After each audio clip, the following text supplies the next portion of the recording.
memasuki pembahasan pada halaman 443 dengan judul Taubat hamba diapit oleh dua, penerimaan taubat dari Allah. Dan bagi Anda yang telah mendapatkan ringkasan dengan judul Di Antara Dua Taubat, Imam Ibnu Qayyim rahimahullahu ta'ala berkata, Allah memberikan taubat kepada seorang hamba berupa taufik dan ilham. Berupa taufik dan ilham. Yang dimaksud dengan ilham adalah dorongan hati. Dalam hati manusia ada dua ilham. Pertama adalah ilham-ilham keburukan. Yang kedua adalah ilham-ilham kebaikan. Ini yang ditegaskan oleh Allah dalam surat Asy-Syams. Fa'alhamaha fujuraha wa taqwaha. Maka ia memberikannya ilham fujuraha, keburukan, wa taqwaha, dan ketakwaan. Dalam hadis Nabi kita sallallahu alaihi wasallam bersabda, "Inna lisyaitani lammah wa inna lil malaikati lammah." Sesungguhnya setan memiliki bisikan-bisikan dalam hati manusia. Dan malaikat pun memiliki bisikan-bisikan dalam hati manusia. Adapun bisikan-bisikan setan dalam hati manusia adalah keburukan dan mendustakan janji-janji Allah. Sementara bisikan-bisikan malaikat dalam hati manusia adalah kebaikan dan membenarkan janji-janji Allah. Imam Ibnu Qayyim dalam kitab lain menegaskan bahwa semua kebaikan berpangkal pada membenarkan janji-janji Allah. Semua kebaikan berpangkal pada keyakinan terhadap janji-janji Allah. Nah, orang-orang yang lemah meyakini janji-janji Allah, insya Allah mereka akan lemah dalam kebaikan. Janji-janji Allah itu yang memberi kekuatan dalam segala kebaikan. Dan ketahuilah tidak ada satu kebaikan tanpa janji-janji dari Allah Azza wa Jalla. Saat Anda berjuang untuk sabar, di dalam sabar ada janji-janji Allah. Saat Anda berjuang untuk bersyukur, di dalam syukur ada janji-janji Allah Azza wa Jalla. Jadi seberapa dalam Anda memahami janji Allah dalam satu kebaikan, sejauh itu Anda punya kekuatan dalam kebaikan itu. Sebaliknya, semakin dangkal Anda memahami janji-janji Allah dalam satu kebaikan, maka Anda akan semakin lemah dalam kebaikan itu. Makanya Nabi kita bersabda, dalam hati manusia ada bisikan-bisikan malaikat, yaitu kebaikan. Yang kedua, membenarkan janji-janji Allah. Nah, jadi kata Ibnu Qayyim rahimahullah, manusia tidak ada yang bertaubat sebelum Allah memberinya taubat itu. Jadi Allah berikan dulu taubat kepada saya, Anda. Setelah Allah berikan, barulah saya bertaubat. Taubat dalam bentuk pemberian itu tidak lain taubat berupa taufik dan ilham. Tiba-tiba dalam hati ini muncul satu dorongan yang besar untuk bertaubat. Ini yang dimaksud dengan ilham. Jamaah sekalian yang saya hormati, makanya di antara doa yang perlu kita minta kepada Allah agar dalam hati ini dorongan-dorongan kebaikan, ilham-ilham kebaikan jangan sampai bisu. Dan doanya ayat 15 dalam surat Al-Ahqaf. Rabbi auzi'ni an ashkura ni'mataka allati an'amta 'alayya wa 'ala walidayya. Ya Allah, berikan aku ilham agar senantiasa bersyukur atas nikmat-nikmat-Mu. Nomor 2, agar senantiasa bersyukur atas nikmat-nikmat dari orang tuaku. Yang ketiga, wa an a'mala salihan tardah. Berikan aku ilham agar senantiasa beramal saleh yang betul-betul Engkau ridai. Wa aslih li fi dzurriyyati sampai akhir. Jadi dalam doa tersebut ada kata yang berbunyi wa an a'mala salihan tardah. Berikan aku ilham untuk selalu beramal saleh yang benar-benar Engkau ridhai.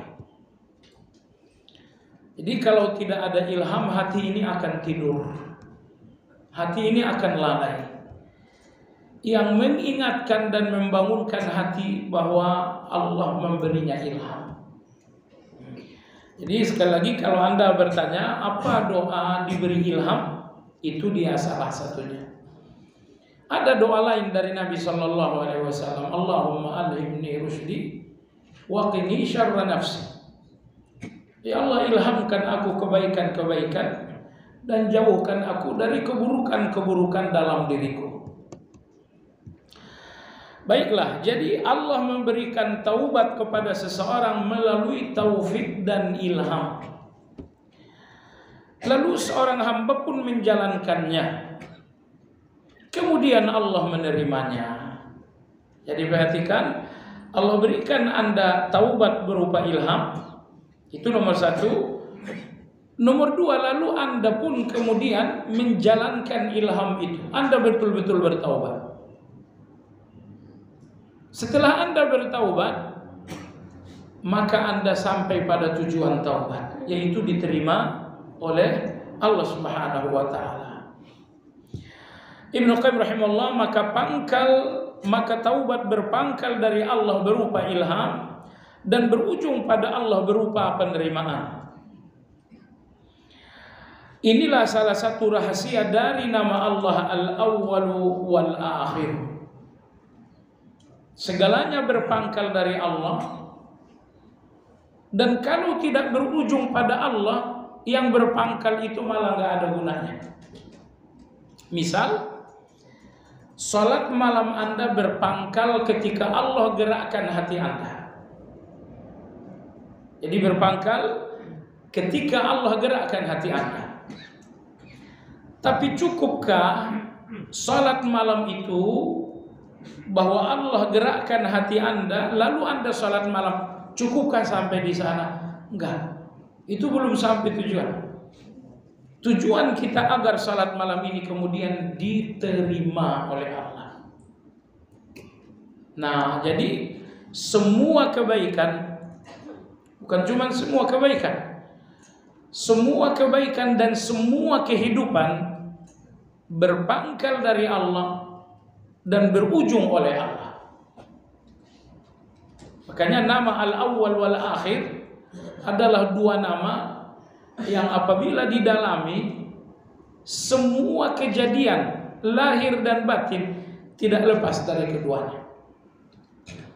Dengan kata lain lagi, Al-Awwal wal-Akhir adalah bentuk kekuasaan Allah. Karena semuanya berawal dari Allah dan tidak akan berakhir kecuali oleh Allah. Nah, ini Al-Awwal wal-Akhir ini membantah teori orang-orang Qadariyah. Orang-orang Qadariyah dalam bahasa populernya adalah kaum kausalitas. Ada sebab, ada akibat. Salah. Kalau dalam Islam, Al-Awwal wal-Akhir. Al-Awwal adalah Allah yang memberikan awal segala-galanya, bukan sebab. Jadi saya punya kekayaan berawal dari mana? Dari saya punya usaha. Oh, itu teorinya orang-orang sesat. Dalam Islam, sebab itu bukan awal, akibat itu bukan akhir. Dalam Islam awal itu adalah Allah dan akhir itu adalah Allah. Semuanya berawal dari Allah dan tidak akan berakhir kecuali oleh Allah. Nah, apabila Anda renungkan makna al-awwal dan al-akhir, Anda akan berkesimpulan semua keinginan Anda tidak keluar dari keduanya. Ada keinginan-keinginan yang Anda harapkan berawal, dan ada keinginan-keinginan yang Anda harapkan berakhir. Ternyata awal dan akhir itu tidak mungkin dari kekuatan Anda. Sebuah awal hanya dari Allah karena Dia adalah al-awwal. Sebuah akhir hanya oleh Allah karena Dia adalah al-akhir. Apabila Anda dalam keadaan susah, bukankah Anda ingin susah itu berakhir? Tapi bisakah kekuatan Anda membuat susah ini berakhir? Enggak. Susah ini tidak akan berakhir kecuali oleh yang menamai dirinya al-akhir, yaitu Allah Azza wa Jalla. Saya ingin bahagia saya segera berawal. Apakah kebahagiaan Anda berawal dari kekuatan, kepintaran, kekuasaan Anda? Tidak. Kebahagiaan yang Anda inginkan berawal tidak akan berawal kecuali oleh yang menamai dirinya al-awwal, yaitu Allah Azza wa Jalla. Maka semua keinginan Anda tidak akan keluar dari nama Allah al-awwal dan al-akhir. Sehingga kekuasaan Allah antara lain akan Anda temukan di dalam nama al-awwal wal-akhir. Begitupun dalam hubungannya dengan amal saleh. Semua amal saleh, percayalah, enggak berpangkal, tidak berawal dari ketakwaan Anda. Ini Anda salat subuh. Salat subuh ini berawal dari ketakwaan Anda? Tidak. Salat subuh ini berawal karena Allah berikan Anda ilham. Sehingga subuh Anda berawal dari Allah. Setelah Allah berikan Anda ilham, Anda pun salat subuh. Selesaikah sampai di sana? Tidak. Salat subuh ini harus berakhir pada Allah, yaitu diterima. Bahwa Allah berikan Anda ilham, lalu ilham itu Anda jalankan, Anda tetap rugi kalau kemudian dia tidak berakhir pada Allah berupa penerimaan. Jadi semua keinginan duniawi dan semua keinginan ukhrawi berpangkal dari Allah karena Dia al-awwal dan berakhir pada Allah, yaitu karena Dia al-akhir. Berpangkal dari Allah berupa ilham, berakhir pada Allah berupa penerimaan.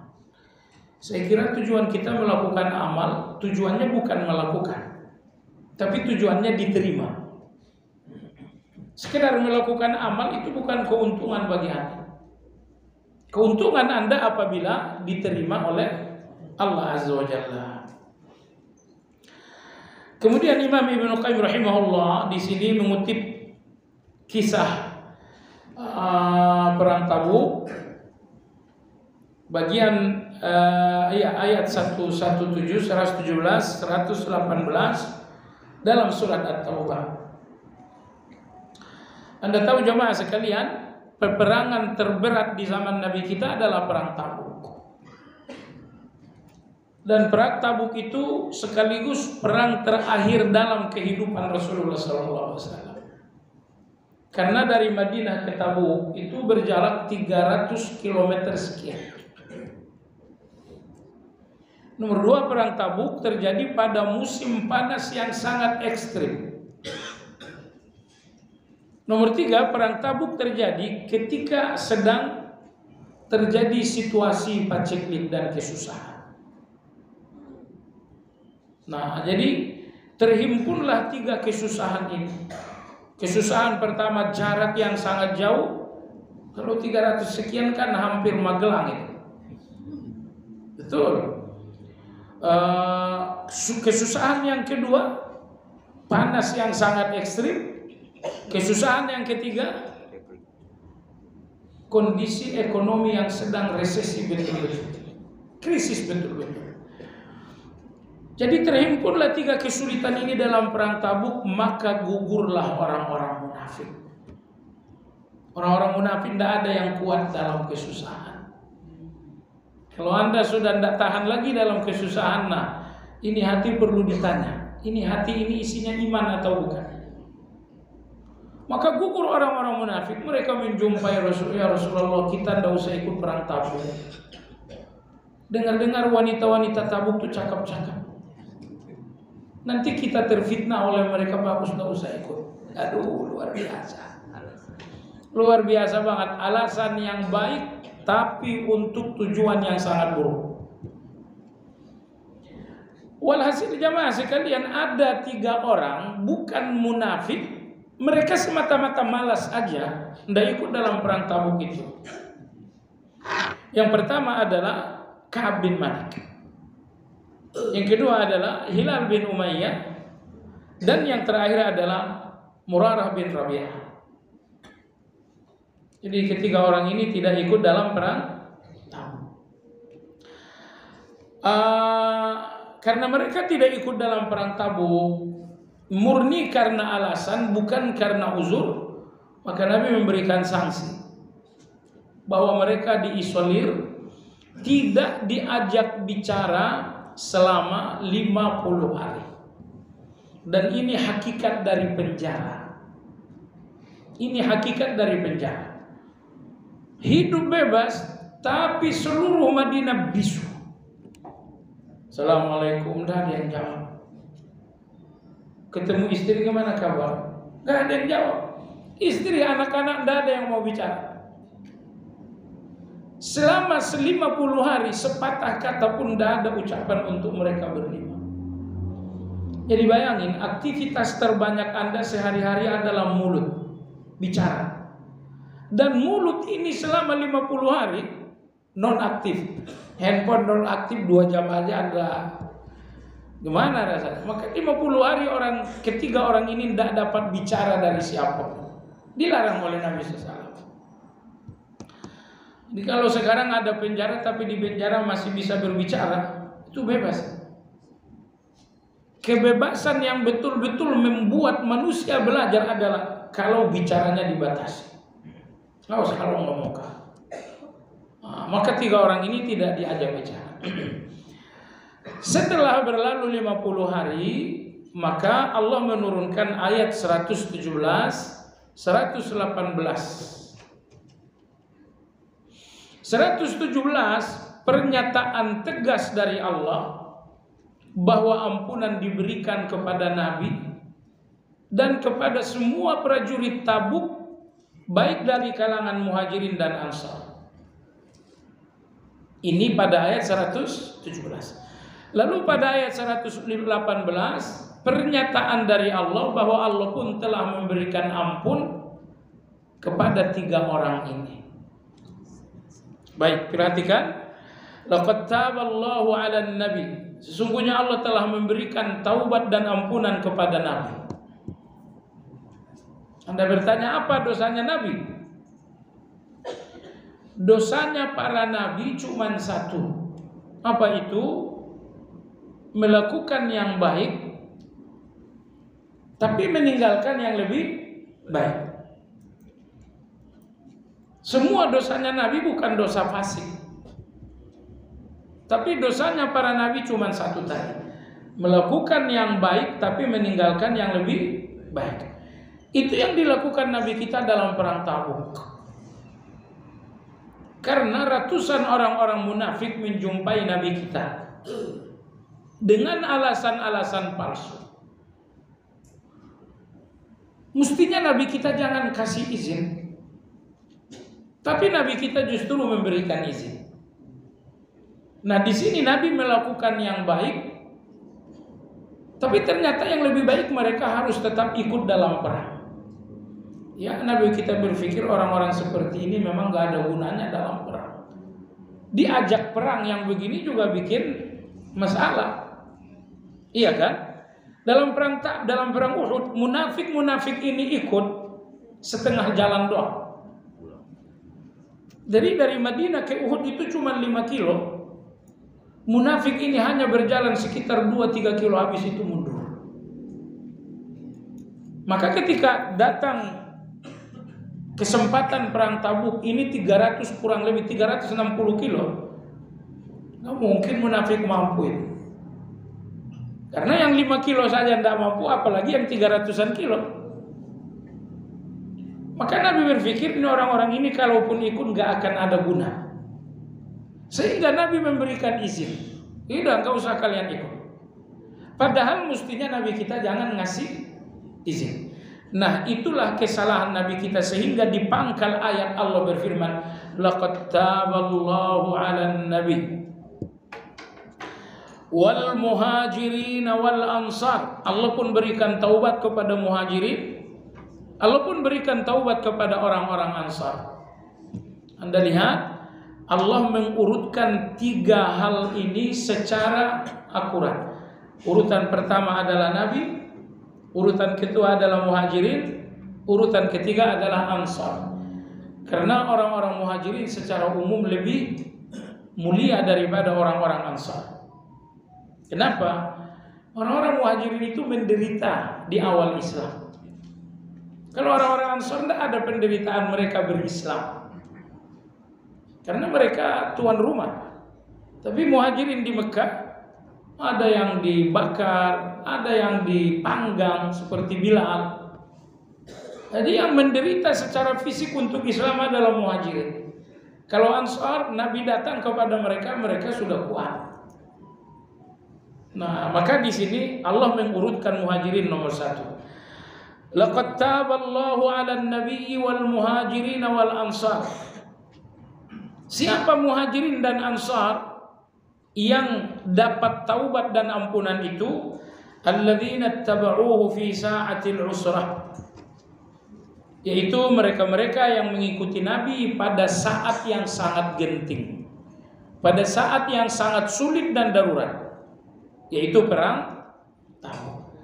Maka Al-Quran tidak menyebutkan perang Tabuk itu dengan Tabuk.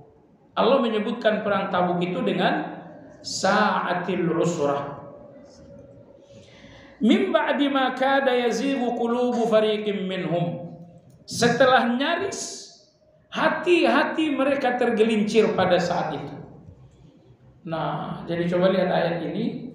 Hati itu sesuatu yang sangat tersembunyi. Tetapi komentar Allah dalam ayat ini, Allah tidak mengomentari lahiriah, tapi Allah mengomentari hati. Kenapa Allah berikan ampunan kepada muhajirin dan ansar? Karena saat mereka menempuh perjalanan Tabuk, ada sekelompok orang yang hatinya hampir tergelincir. Hatinya mulai, enggak usah ikut deh, pulang aja kita. Sempat ada bisikan seperti itu. Maka lihatlah, Allah tidak mengomentari mereka secara lahiriah, Allah mengkomentari hati mereka. Ini pelajaran bagi Anda jamaah sekalian. Sepintar apapun Anda bicara membela diri, Allah hanya mau tahu isi hati Anda apa. Jadi Anda nggak usah merasa pintar dengan alasan-alasan Anda dalam satu keburukan. Karena keburukan itu bisa Anda tutup-tutupi dengan alasan baik. Anda bisa menipu orang. Tapi ingat, sebanyak apapun Anda bicara baik membela keburukan, Allah tetap menilai hati Anda itu isinya apa. Itu saja.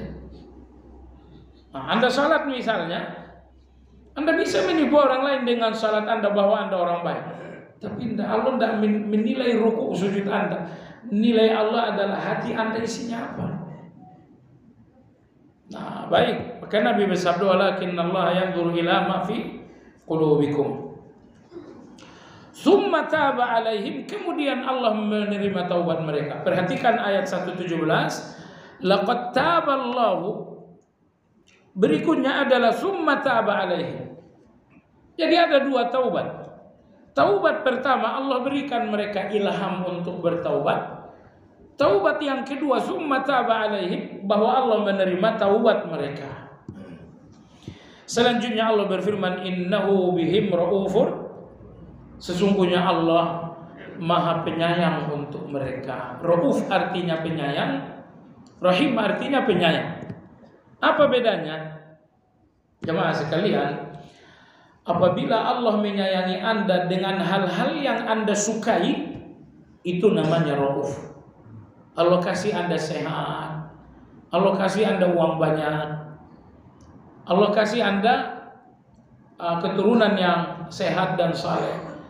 Saat Allah menyayangi Anda dengan hal-hal yang Anda inginkan, ini dinamakan dengan Rauf. Tapi Allah yang maha bijaksana luar biasa itu punya kasih sayang lagi yang sangat indah, bahwa kadang Allah menyayangi Anda dengan hal-hal yang Anda nggak suka. Allah sayangi Anda dengan sakit, Allah sayangi Anda dengan susah, Allah sayangi Anda dengan perdagangan yang merosot, Allah sayangi Anda dengan hutang piutang, Allah sayangi Anda dengan hal-hal yang Anda nggak suka. Ini namanya Rahim. Jadi kalau Rahim itu umum, sama dengan Rahman. Ar-Rahman Ar-Rahim, Allah menyayangi dengan yang kita suka dan dengan yang kita tidak suka. Adapun Rauf ini sempit. Karena Rauf itu hanya satu kasih sayang, bahwa Allah menyayangi dengan hal-hal yang kita suka. Nah, jadi saya katakan kasih sayang Allah dengan hal-hal yang Anda suka ini indah. Tapi lebih indah lagi ketika Allah menyayangi Anda dengan hal-hal yang Anda tidak suka. Apa contohnya? Surat Al-Kahfi sajalah contohnya. Itu mereka fakir miskin yang berlayar naik kapal, bukankah kapalnya dilubangi? Dilubangi oleh Nabi Khidir. Ini disuka atau tidak disuka? Oh, itu keburukan, nggak ada yang suka. Tapi ini harus dilakukan supaya selamat. Supaya selamat. Kalau kapal ini tidak dibolongi, justru kapal ini akan dirampok. Pertimbangannya adalah, mending mana kapal dilobangi selamat atau tidak dilobangi hilang? Mending mana? Dilobangi selamat. Toh lubang ini bisa ditambal lagi. Kasih sayang seperti inilah yang sangat sering terjadi kepada Anda. Cuman sebelum kasih sayang seperti ini sampai di akhir, Anda cuman melihat lubang. Tapi gitu sampai terakhir, oh ternyata alhamdulillah berlubang. Kalau tidak saya tidak selamat. Perdagangan Anda hari ini mungkin sedang dilobangi. Tapi saat Anda lihat lubang, Anda melihat air mulai masuk ke dalam perahu, Anda bahkan mulai merasa tenggelam. Tapi apakah Anda tahu bahwa ini sesungguhnya keselamatan yang Anda nggak tahu? Nanti mungkin setahun, mungkin 2 tahun lagi barulah Anda sadar bahwa lubang di perahu Anda ternyata keselamatan. Inilah Ar-Rahman itu. Maka saya katakan, kasih sayang Allah dalam hal-hal yang Anda suka itu indah sekali. Tapi jauh lebih indah lagi ketika Allah menyayangi Anda dengan hal-hal yang Anda tidak suka. Nomor 2, dalam perjalanan Khidir dan Musa, seorang anak dibunuh oleh Nabi Khidir. Itu baik atau buruk? Itu buruk. Tapi itu untuk menyelamatkan ayah dan ibunya, menyelamatkan iman 2 orang. Maka demi keselamatan 2 orang, 1 orang kemudian dibunuh. Atau jangan-jangan yang 1 orang ini selamat tapi 2 orang itu hancur. Mending mana? Selamat 2 orang lebih baik daripada 1 orang. Nah baik, jamaah sekalian, perhatikan ayat ini. Setelah Allah berikan 2 taubat untuk Nabi, Muhajirin dan Ansar, 2 taubat ini ditutup dengan 2 asmaul husna, Raufun Rahim. Menunjukkan apa? Menunjukkan bahwa maaf Allah untuk mereka semata-mata kasih sayang. Karena begini, Anda memaafkan siapapun karena Anda masih butuh. Anda seorang suami memaafkan istri karena Anda masih butuh istri kan? Anda orang tua memaafkan anak karena Anda masih butuh anak. Semua manusia memaafkan karena butuh. Mungkin butuh kepada yang dimaafkan atau karena butuh pahala dari Allah. Kalau Anda orang ikhlas, maaf Anda karena butuh pahala. Tapi kalau Anda enggak ikhlas, maaf Anda karena butuh sesuatu dari manusia. Tapi tidak ada manusia yang memaafkan tanpa rasa butuh. Allah Azza wa Jalla, apakah Allah memaafkan karena butuh? Tidak. Perhatikan dalam ayat ini, Allah berbicara maafnya kepada Nabi Muhajirin dan Ansar. Lalu maaf itu ditutup dengan dua kasih sayang, Raufur Rahim. Ini satu sinyal dari Allah bahwa maafku bukan karena butuh, tapi maafku karena memang aku maha menyayang. Bahkan Allah memaafkan Muhajirin karena Allah menyayangi mereka dua kali.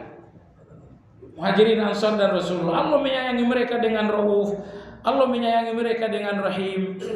Karena kasih sayang, maka Allah akhirnya memberikan mereka maaf. Baik.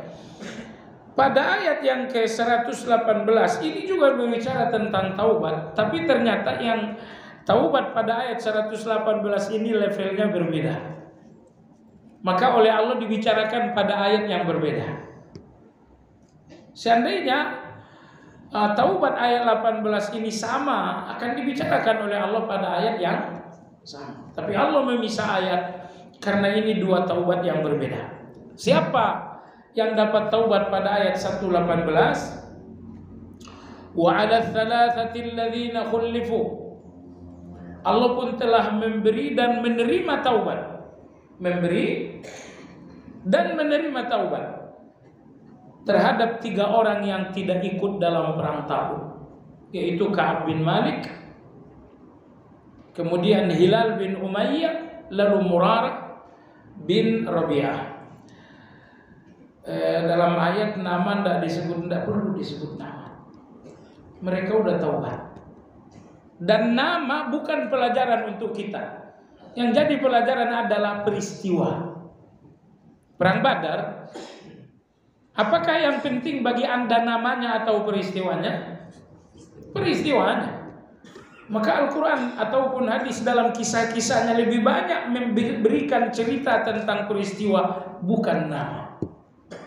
Bukan nama. Terlebih nama-nama ini kalau sampai disebutkan Al-Quran ini bisa jadi membahayakan ikhlas. Makanya Allah tidak sebutkan namanya. Harun ar-Rasyid rahimahullah ta'ala, beliau punya pasukan perang yang sangat tangguh. 20.000 orang dalam pasukan itu menolak namanya di daftar. Karena ini semua tentara ada gajinya, ada tunjangannya, gaji bulanan, tunjangan bulanan ada. Tapi ada 20.000 orang yang menolak namanya di data. Mereka tidak mau gaji dari Harun, mereka tidak mau tunjangan dari Harun ar-Rasyid. Jadi siapa mereka 20.000 orang? Ya mereka memang nggak mau dikenal. As-Sa'ib ibnul Aqra ketika Perang Nahawan sudah selesai, ini salah satu perang yang paling bersejarah. Karena Perang Nahawan inilah yang mengakhiri kekuatan Persia. Berlangsung 2 minggu. Perang ini selesai, lalu As-Sa'ib ibnul Aqra melapor kepada Amirul Mukminin Umar. Beliau mengatakan siapa saja yang tewas. As-Sa'ib mengatakan Amirul Mukminin yang tewas fulan. Disebutkanlah nama-nama orang yang tewas. Tetapi nama-nama yang pertama semuanya dikenal oleh Umar. Fulan saya kenal, fulan saya kenal, fulan saya kenal. Lalu muncullah nama yang sangat banyak. Umar tidak kenal siapa mereka. Akhirnya Umar radhiyallahu anhu menangis. Beliau menangis, beliau mengatakan ma dharrahum an la ya'rifahum. Gak ada untung bagi mereka kalau Umar mengenal mereka. Cukuplah Allah mengenal mereka. Jadi saya mengenal Anda gak ada untungnya buat Anda. Dunia mengenal Anda viral, gak ada untungnya bagi Anda. Yang terpenting apakah Allah mengenal Anda, itu yang penting. Maka Umar radhiyallahu anhu sambil menangis mengatakan, ma darrahum an la ya'rifahum Umar. Mereka sama sekali tidak akan rugi bahwa seorang Umar tidak mengenal mereka. Karena yang terpenting kita dikenal oleh Allah Azza wa Jalla. Masalahnya, kalau Anda terus mencari pengenalan manusia, popularitas, Allah nggak mau kenal dengan Anda. Akan berkurang Allah mengenal Anda kalau Anda mencari perkenalan dari manusia. Makanya Sulaiman bin Yasar rahimahullah, beliau mengatakan ucapan ini penting sekali. Beliau mengatakan, ma sadaqallaha man ahabba asyuhrata. Artinya, tidak mungkin seseorang jujur untuk Allah sepanjang hatinya masih ingin popularitas. Semua orang yang popularitas itu nggak mungkin jujur. Misalnya, apa hukum musik? Kalau saya lagi cari popularitas, nggak mungkin saya mengatakan hukumnya A. Itu menghancurkan popularitas. Semua orang yang cari popularitas, lisan dan perbuatannya tidak akan datang dari kejujuran. Nah, ini peringatan. Wa 'ala ats-tsalatsati alladziina khullifu hatta idza daqat 'alaihimul ardu bima rahubat. Sampai kemudian bumi yang luas ini terasa sempit. Kenapa? Karena Madinah yang biasa ramah, gak ada ramah-ramahnya lagi sama sekali. Madinah yang sangat luas, sempit sekali. Bahkan Ka'ab bin Malik, dia sengaja datang salat jamaah. Satu masjid gak ada yang ngajak bicara. Tidak ada keramahan Madinah, tidak ada lagi lapangnya Madinah. Sempitlah Madinah ini untuk mereka. Wa daqat 'alaihim anfusuhum. Tapi betapapun Madinah sempit, lebih sempit lagi hati mereka. Lebih sempit hati karena isinya kegelisahan. Kalau hati Anda bahagia, sesempit-sempitnya dunia akan lapang. Tapi lihatlah 3 orang ini, mereka terhimpit 2 sempit. Madinah eksternal mereka sempit, hati itu internal mereka sempit juga. Sempitlah kehidupan 3 orang ini. Wa dhannu an la malja'a minallahi illa ilaih. Akhirnya mereka pun yakin tidak ada keselamatan kecuali dari Allah. Nah, ini ingat ini baik-baik. Kalau Anda sudah sampai di satu kehidupan yang membuat Anda sesat, sempit nyaris tidak bisa bernapas, itu Allah hanya ingin membuat Anda sadar bahwa nggak ada kekuatan Anda, nggak ada selamat Anda kecuali Allah Subhanahu wa Ta'ala. Maka ketiga orang ini pun ketika sudah sangat sempit sekali, akhirnya mereka tahu bahwa nggak ada lapang kecuali dari Allah. Tidak ada kelapangan kecuali dari Allah. Wa dhannu an la malja'a minallahi illa ilaih. Tidak ada kelapangan dari Allah karena kesempitan ini dari Allah. Tidak ada kelapangan kecuali dari Allah karena kesempitan ini dari Allah. Tsumma taba 'alaihim liyatubu. Maka Allah memberikan mereka taubat, kemudian mereka pun bertaubat. Nah, ini di sini taubat awal bahwa Allah berikan dalam bentuk ilham. Taubat akhir bahwa Allah terima taubat tersebut. Akhir ayat coba lihat, innallaha huwat tawwabur rahim. Sesungguhnya Allah dialah yang maha memberi dan menerima taubat, lagi maha penyayang. Coba Anda lihat taubat pada ayat 117 117 ditutup dengan Raufur Rahim. Dan taubat pada ayat 118 ditutup dengan Tawwabur Rahim. Cukup mudah ya. Jadi taubat pada ayat 117 itu, seandainya pun Anda nggak tahu orang-orangnya, itu sudah pasti lebih tinggi melihat 2 nama Allah yang mendampingi mereka. Raufur Rahim, 2 kasih sayang. Tapi taubat pada ayat yang ke-118 itu cuma ada 1 kasih sayangnya, itu Rahim. Tawab diberikan juga kepada mereka yang pertama, sebagaimana diberikan kepada yang kedua. Istimewanya yang pertama Raufur Rahim, Allah cintai mereka 2 kali. Tetapi nomor 2 ini Allah cintai mereka hanya dengan Rahim. Nah, makanya dari 2 nama Asmaul Husna ini cukup jelas bahwa taubat pada ayat 117 lebih tinggi. Baik, Imam Ibnu Qayyim mengatakan ayat tersebut menyebutkan bahwa taufik dari Allah untuk taubat mendahului taubat seorang hamba. Taufiknya Allah, ilhamnya Allah mendahului taubat Anda. Misalnya Anda bersimpuh, Anda katakan astaghfirullah. Itu bukan awal. Awalnya adalah ketika Allah ilhamkan Anda untuk mengucapkan kata itu. Maka taubat dari Allah mendahului taubatnya Anda. Seorang hamba menyadari. Selanjutnya Allah memberikan hidayah lagi karena balasan di atas. Taufik itulah yang menjadi sebab taubatnya seorang hamba. Dan tanpa taufik niscaya tidak seorang pun dapat bertaubat. Ini pelajaran. Betapapun Anda sangat baik, kebaikan Anda bukan karena Anda baik. Jangan Anda bilang saya sholat karena saya baik. Oh tidak. Sebaik-baiknya Anda, semua kebaikan Anda adalah taufiknya Allah. Kalau Allah tidak berikan Anda taufik, Anda pun rongsokan seperti para preman. Tapi Allah Azza wa Jalla melihat hati Anda bersih, melihat hati Anda bening, maka Allah berikan Anda taufik. Dari taufik inilah terpancar banyak sekali kebaikan-kebaikan.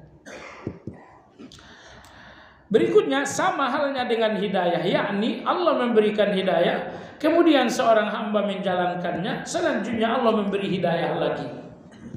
Karena balasan atas satu hidayah yang telah dijalankan adalah kemudahan untuk hidayah berikutnya. Ini penting.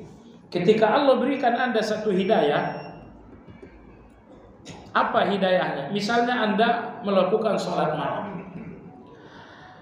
Kalau hidayah yang Allah berikan ini diterima oleh Allah, maka Allah akan membuat Anda lebih mudah untuk hidayah berikutnya.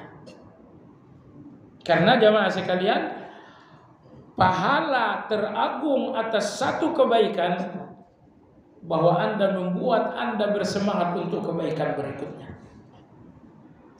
Tapi kalau Anda sudah melakukan satu kebaikan, setelah itu lepas, rasa-rasanya ikatan itu plong sudah.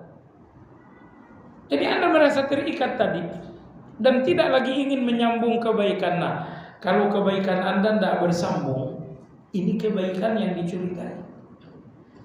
Karena kebaikan yang telah diterima Allah biasanya nyambung. Karena balasan Allah atas satu kebaikan, pahala Allah untuk satu kebaikan, bahwa Allah memudahkan Anda untuk kebaikan kedua, ketiga, keempat. Selesai Anda sholat isya, Anda gak puas kalau gak sholat ba'diyah. Betul-betul mudah rasanya sholat ba'diyah itu. Apa yang memudahkan ba'diyah? Karena isya Anda diterima oleh Allah Azza wa Jalla. Nah ini salah satu husnuzan. Semua kebaikan-kebaikan yang membuat Anda bergerak lagi untuk kebaikan berikutnya menunjukkan kebaikan yang pertama insya Allah diterima oleh Allah. Mana dalilnya? Dalilnya surat Muhammad ayat 17. Allah berfirman, "Walladzina ihtadaw zadahum hudan wa atahum taqwahum." Dan orang-orang yang mendapat petunjuk, salat Anda adalah petunjuk, tilawah Anda adalah petunjuk. Orang-orang yang telah mendapat petunjuk, Allah akan menambah petunjuk mereka. Maksudnya Allah sambung dengan petunjuk berikutnya. Subhanallah, rencana awal saya baca Al-Quran 1 halaman saja. Itu rencana awal. Tapi 1 halaman yang Anda baca ini ternyata Allah ridho. Karena Allah ridho, maka Allah kemudian membakar lagi semangat Anda untuk lembaran kedua.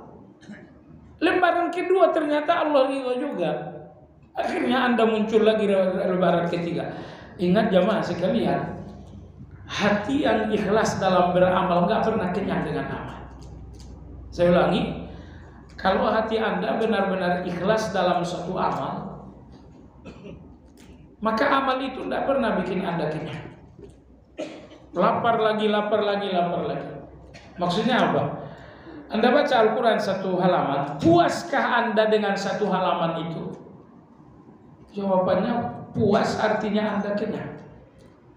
Sementara kalau hati telah terisi dengan ikhlas, kebaikan itu tidak pernah bikin kenyang. Ingin nyambung lagi, makin lapar, nyambung lagi, makin lapar, nyambung lagi, makin lapar. Maka ini salah satu tanda ikhlas, bahwa hati Anda nggak pernah terpuaskan dengan satu kebaikan, ingin nambah lagi, dan nambah lagi. Wa atahum taqwahum, dan Allah menganugerahkan mereka ketakwaan. Berikutnya Ibnu Qayyim berkata, begitupun dengan kesesatan. Apabila seorang hamba telah memilih kesesatan, niscaya Allah akan menyesatkan hatinya. Awalnya si fulan ini memilih dusta. Ingat, pertama kali Anda memilih kejahatan, Anda memilihnya dengan susah. Tidak ada orang yang mengambil kejahatan dengan mudah. Semua orang pertama kali mengambil kejahatan itu dengan susah. Saya dusta enggak ya? Saya dusta enggak ya? Betapa ragunya Anda untuk berdusta. Tapi ingat, itu pertama kali saja.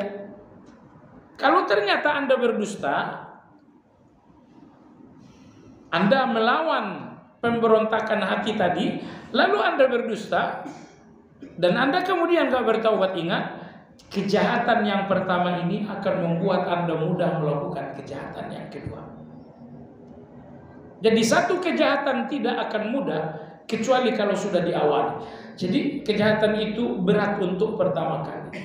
Kalau tetap dilakukan, maka kejahatan yang kedua mudah, kejahatan ketiga lebih mudah, kejahatan yang keempat justru kebutuhan. Mana dalilnya? Surat As-Saff ayat yang kelima, Allah berfirman, "Falamma azaghu azaghallahu qulubahum wallahu la yahdil qaumal fasikin." Maka ketika mereka berpaling dari kebenaran dengan perbuatan, maka Allah memalingkan hati mereka. Allahu Akbar. Pertama kali kejahatan Anda hanya perbuatan, bukan hati. Misalnya si fulan mencuri. Pencurian yang pertama kali itu murni perbuatan, bukan dari hati. Tapi kalau ini tidak segera ditaubati, maka akan muncul pencurian dari hati. Dosa pertama murni perbuatan, dosa yang kedua datang dari hati.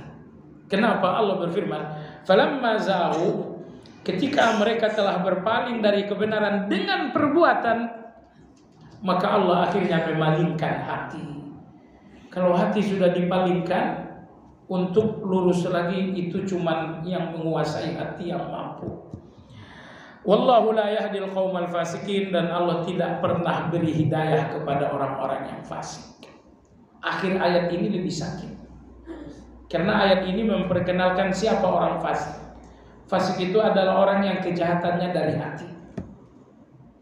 Kalau kejahatan dari hati, maka tidak ada lagi hidayah untuknya kecuali dari Allah. Anda nggak bisa lagi memberi nasihat Anda nggak lagi hidayah, nasihat fulan nggak lagi hidayah, pemandangan di depan mata nggak lagi jadi hidayah. Hanya Allah satu-satunya yang bisa memberikan hidayah itu. Kalau sampai kesesatan dan kejahatan itu dari hati. Ya, sampai di sini kajian kita. Yang akan datang adalah hukum dosa yang ke-15, yaitu dosa besar dan dosa kecil.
Saya 3 bersaudara dan paling bungsu. Saat ekonomi kita setara sama, istri kakak saya bekerja dan disayang ibu saya. Kebetulan istri saya tidak bekerja dan sering disuruh-suruh atau dizalimi ibu saya. Bagaimana sikap saya? Saya kira kalau istri nggak bekerja, ada di rumah ya jelas-jelaslah disuruh. Karena yang bekerja bagaimana nyuruh orang dia bekerja. Nah, jadi Anda dan istri bersepakat saja membersihkan hati, supaya setiap kali disuruh ibu jadi pahala. Nanti sampai di depan Allah, siapa tahu ini yang akhirnya jadi pintu surga buat Anda berdua. Tapi kalau Anda melihat ini sebagai suuzon, setiap kali istri disuruh Anda suuzon, Anda sakit. 10 kali istri disuruh, 10 kali hati Anda tercabik-cabik. Jadi maka saran saya, Anda dan istri bersepakat saja, bersihkan hati. Apapun maunya ibu, bersihkan hati, lakukan. Jangan lakukan karena ibu, apalagi sambil melihat kakak ipar. Ya, lakukan saja karena melihat Allah Subhanahu wa ta'ala. Dan jangan salah ya, jangan salah. Kalau Anda melakukan itu ikhlas, Allah akan berikan keberkahan. Allah akan berikan rahmat. Mungkin keluarga Anda mungkin lebih baik daripada keluarga kakak, mungkin lebih berkah dari keluarga kakak ipar. Tapi intinya, belajarlah, berjuanglah untuk ikhlas. Niscaya semuanya akan menjadi surga besok insyaallah. Kami bekerja di instansi pemerintah karena saya dipinjam untuk acara. Saya dipinjam untuk acara perjalanan dinas, tapi saya tidak berangkat, hanya nama saya tercantum dalam perjalanan dinas. Dan setelah uang dari perjalanan dinas, apakah hukumnya upah dari perjalanan dinas? Kembalikan itu. Anda gak jalan, Anda memang dipilih. Nah, jadi uang itu kembalikan lagi. Mohon maaf kemarin saya tidak ikut. Ingat, kalau uang ini Anda kembalikan, Allah ganti lebih baik. Tapi kalau uang ini nggak kembalikan, akan hilang lebih banyak. Anda dapat 5 juta, insya Allah akan hilang lagi 50 juta. Apa hilang 50 juta? Anak Anda dirawat dan habis 50 juta. Apa ini? Oh, kemarin 5 juta kan, sekarang bayarnya 50 juta. Segera kembalikan dan ihtisab. Apa itu ihtisab? Berharap kepada Allah. Ya Allah, ini aku kembalikan, berikan aku ganti. Salat subuh berjamaah, kalau imam kunut subuh, ada beberapa jamaah yang tidak angkat tangan mengaminkan. Apakah salatnya sah? Jawabannya sah. Karena soal angkat tangan di kalangan mazhab Syafi'i itu pun masih khilafiyah. Jadi semua ulama mazhab Syafi'i sepakat untuk kunut. Udah. Tapi apakah semua ulama mazhab Syafi'i sepakat angkat tangan? Tidak. Ya, sejumlah ulama-ulama Syafi'iyah mereka mengatakan harus kunut subuh, tapi tidak perlu angkat tangan. Jadi angkat tangan itu tidak rukun. Intinya Anda mengikuti imam, ya artinya jangan mendahului imam. Wah, ini imam kunut nih, saya duluan deh. Nggak sabar saya nungguin. Nah, itu nggak ngikutin namanya. Tapi bahwa Anda tidak angkat tangan itu masih dinamakan mengikuti, hanya saja tidak angkat tangan. Yang terbaik bagaimana? Yang terbaik angkat tangan saja. Pertama, bukan dosa. Yang kedua, ta'liful qulub. Orang lain tidak berpikir macam-macam. Menghindari pikiran orang, jangan salah, menghindari pikiran baik orang lain itu sesuatu yang dituntut. Nabi kita sallallahu alaihi wasallam suatu malam selesai i'tikaf, beliau dijumpai oleh istri beliau Sofia. Nabi kita i'tikaf, lalu malam hari dijumpai oleh istri beliau Sofia radhiyallahu anha. Ketika Sofia akan pulang, diantarkan oleh Nabi. Cuman karena malam, orang nggak tahu siapa yang diantarkan. Maka ketika Nabi kita antarkan istri beliau Sofia radhiyallahu anha, papasan dengan 2 orang. Melihat Nabi berjalan dengan 2 orang, dengan Sofia yang dua orang ini kemudian berjalan cepat menampakkan gelagat nggak baik. Kata Nabi di sini kalian, ana rislikuma, innaha Sofia bintu Huyai. Kalian jangan berpikir macam-macam, ini istriku Sofia. Mereka mengatakan, ya Rasulullah, pikiran kami memang sudah jelek. Nah, jadi Anda lihat Nabi memanggil kedua orang tua ini untuk klarifikasi. Jadi jangan biarkan pikiran orang berdosa untuk Anda. Ada dua orang ulama, murid dan guru. Dua-duanya ulama. Gurunya bernama Ibrahim An-Nakhai, orangnya buta. Muridnya bernama Imam A'mash, orangnya setengah buta. Artinya kalau nggak dekat sekali tidak lihat apa-apa. Seringkali kalau salat, guru yang buta ini dibimbing oleh murid yang setengah buta. Nah, suatu hari sang guru mengatakan, wahai A'mash. A'mash itu artinya buta tapi tidak sepenuhnya. Mungkin buta 70%. Kata Imam Ibrahim, ini tabi'in ya, tabi'in dua-duanya. Wahai A'mash, coba cari jalan yang sepi. Jangan jalan yang ramai. Kata Imam A'mash, wahai guruku, kenapa tidak jalan yang ramai saja? Kata Ibrahim An-Nakhai, nanti orang bicara. Si buta dibimbing yang setengah buta. Orang berdosa gara-gara kita. Imam A'mash mengatakan, malaka walahum. Biarin aja orang ngomong begitu, mereka yang berdosa. Kita tidak ikut-ikutan dosa. Imam Ibrahim bin Nakhai mengatakan, wahai A'mash, bukankah lebih baik mereka selamat, kita selamat? Ini kalau kita milih jalan yang ramai, mereka berdosa, kita selamat. Tapi kalau kita nyari jalan yang sepi, mereka selamat dari dosa, kita pun selamat juga. Nah, jadi jangan sampai Anda tidak mengkaji pikiran orang lain. Ini aliran apa sebelah saya ini? Oh, baik. Apa hukumnya bila kita wudhu dalam keadaan tidak berpakaian? Tidak masalah. Karena berwudhu itu tidak syaratnya menutup aurat. Kamar mandi silakan aja. Apa hukumnya asuransi kendaraan, halal atau haram? Mayoritas asuransi itu adalah haram. Anda cuma dikerjain aja. Diasuransiin 5 tahun, karena 5 tahun memang mobil Anda nggak mungkin rusak. Tapi coba Anda usah-usahkan, usia mobil Anda berapa? Mobil saya 10 tahun, saya mau asuransi, nggak ada asuransi yang mau. Kenapa? Kalau udah 10 tahun asuransi, itu nanti dia yang bakal kedodoran. Tapi 5 tahun pertama asuransi mobil Anda nggak akan ngapa-ngapain.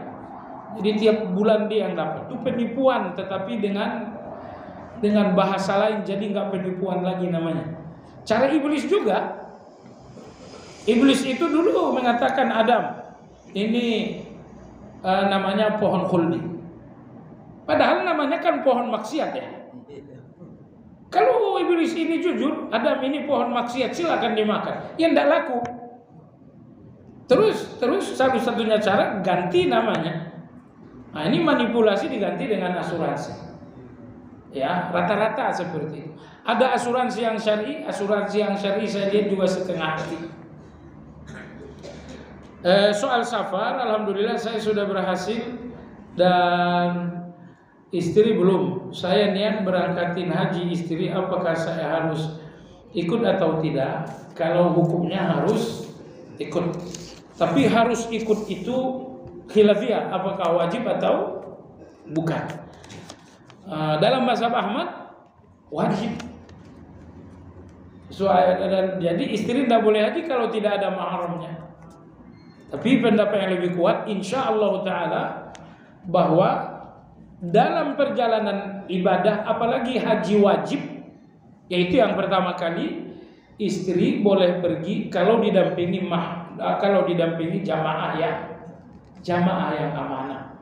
Jamaah yang amanah itu sudah menggantikan fungsi suami. Ini dalilnya mana? Ngaco ini? Tidak ngaco.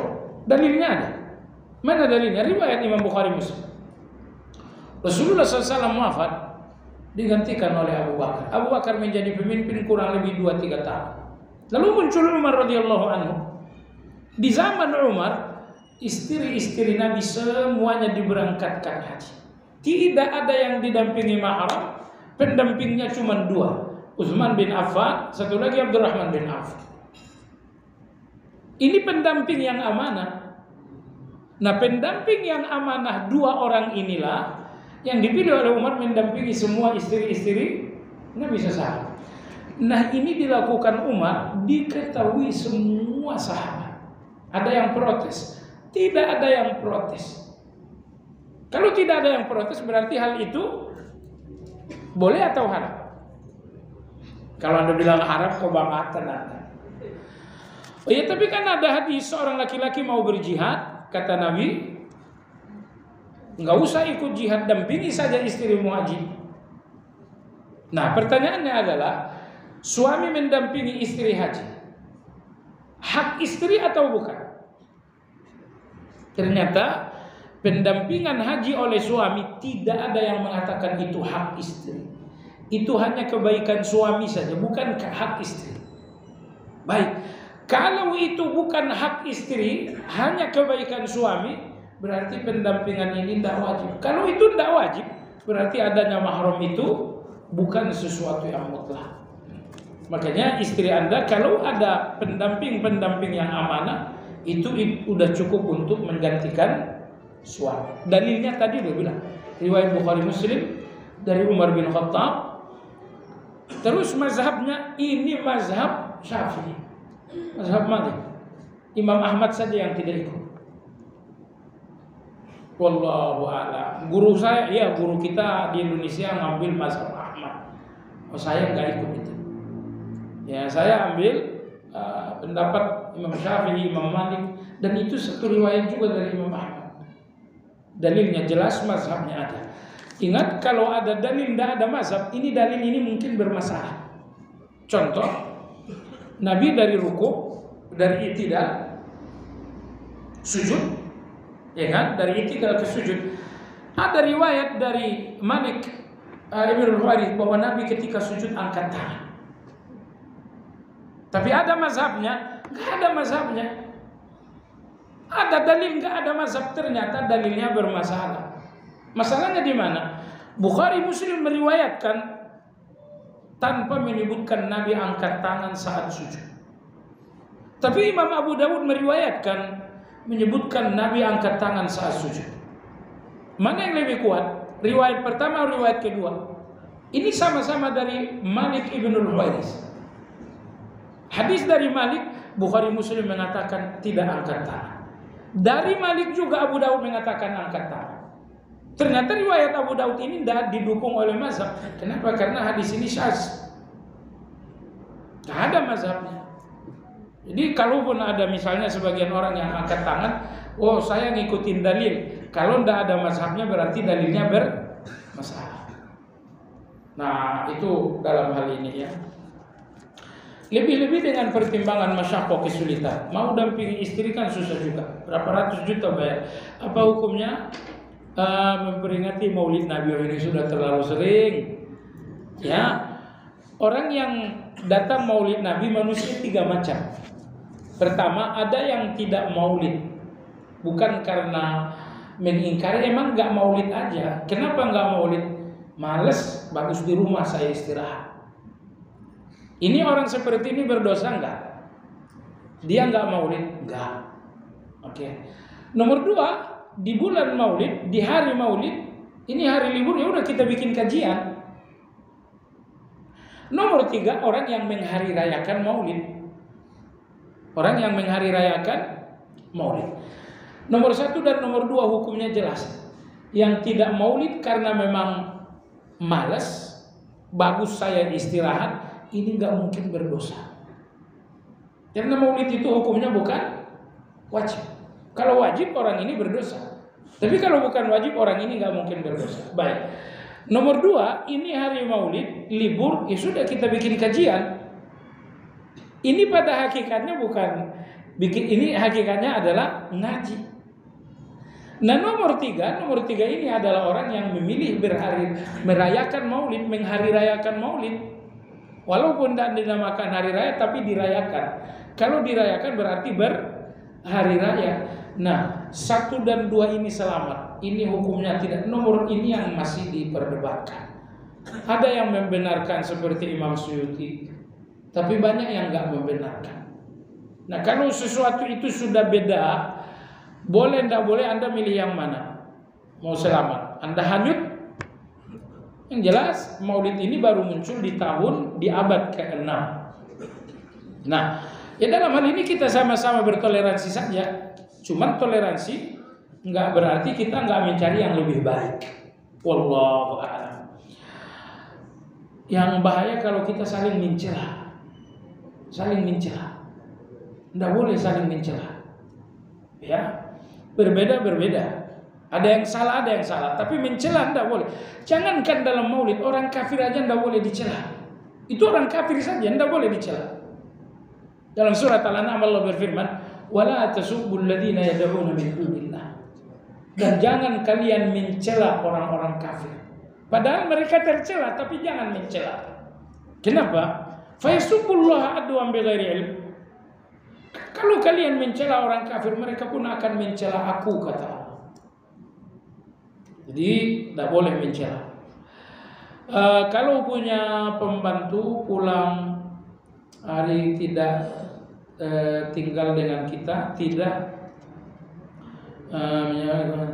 sebagai muslim sholat puasa, apakah itu tanggung jawab kita? Ya, bukan tanggung jawab kita, sifatnya wajib, tapi dinasehati ya. Dalam sholat 2 rakaat, dalam sholat duduk terakhir yang kuat apakah iftirash atau tawarruk? Yang kuat tawarruk. Yang lebih kuat adalah tawarruk. Tapi ini soal opsional aja, bukan soal wajib. Yang terbaik, ya, persoalan yang terbaik. Tapi bukan Anda ada hubungannya dengan sah dan tidak sah. Disebutkan salah satu waktu berdoa yang akan dijawab oleh Allah adalah saat rakaat terakhir sebelum salam dalam sholat. Apakah doa ini untuk sholat wajib atau semua sholat wajib dan sholat sunnah? Berlaku menjelang salam berdoa. Orang salaf dahulu seperti Nabi Ibrahim saat membangun Ka'bah selalu berdoa terus menerus karena takut amalnya tidak diterima. Apa ini menunjukkan tidak merasa percaya diri bahwa amalnya atau tidak? Iya, kalau Anda tahu Allah sempurna, memang nggak ada yang percaya diri di depan Allah. Nggak ada yang percaya diri di depan Allah. Kenapa? Ya karena kita tahu Allah itu baik. Kita tahu Allah itu maha sempurna. Kalau Anda tahu Allah maha baik, kebaikan yang Anda lakukan ini Anda akan ragu. A memiliki profesi jasa penjualan paket sembako. Dalam hal ini A sama sekali tidak mengeluarkan modal karena hanya sebatas kepercayaan dari para pelanggannya. Biasanya A di awal transaksi sudah memberi bandrol jenis paket sembako yang akan dijual pada pelanggan. Setelah disetujui oleh kedua belah pihak, maka para pelanggan A kemudian menabung sejumlah uang kepada A hingga nominal paket sembako. Kemudian baru A membelanjakan sesuai permintaan pelanggan. Ada yang mengatakan bahwa profesi A itu haram. Di mana letak haramnya? Saya juga nggak tahu. Jadi paket sembako A nilainya 500.000. Tapi saya tidak ada modal. Nah, kalian nabung dulu, nanti kalau sudah mencapai baru saya beli sesuai dengan pesanan. Menurut antum di mana haramnya? Hah? Udah 2 jual beli, belum ada barang. Barang ada, tapi belum diserahkan aja, dipasarkan ada. Dan ya mungkin dari situ la tabi' ma laysa indak, hadis dari Hakim bin Hizam. Jangan menjual. Nah, cuman di sini dia menjual langsung atau tidak? Nabung dulu. Saya kira akadnya di awal itu akad nabung dulu. Nanti begitu barang diserahkan baru ada akad jual beli. Itu jalan selamatnya. Kalau memang dari awal ini akad jual beli, salah. Karena menjual yang barangnya belum bisa diserahkan. Barangnya ada, cuman belum bisa diserahkan. Maka biar akad ini selamat, akad pertama adalah akad nabung. Nanti setelah barang diberi barulah ada jual beli. Jadi jangan jual beli dari awal. Setelah barang ada baru. Berteman dengan pandemisi berisiko akan kepercik panas, berteman dengan minyak wangi maka akan terkena wanginya. Apakah di situ dapat diartikan pula jika seorang berteman dengan orang yang sering tertimpa kesialan, maka ia akan terkena dampak pula yang enggak? Hadis itu berlaku untuk baik dan buruk. Berteman dengan orang yang suka cerai, nanti saya cerai juga. Oh tidak. Si A diminta si B untuk menukar uang ke bank dan A menyanggupi dengan imbalan sejumlah uang sebagai upah. Di lain pihak C menjual jasa penukaran uang, yaitu menukar uang pecahan dengan tambahan nilai keuntungan tertentu. Apakah A dan C sedang melakukan riba? Jelas itu namanya riba fadl. Wallahu a'lam. Subhanakallahumma bihamdika asyhadu an la ilaha illa anta astaghfiruka wa atubu ilaik. Alhamdulillahirabbil alamin. Assalamualaikum warahmatullahi wabarakatuh.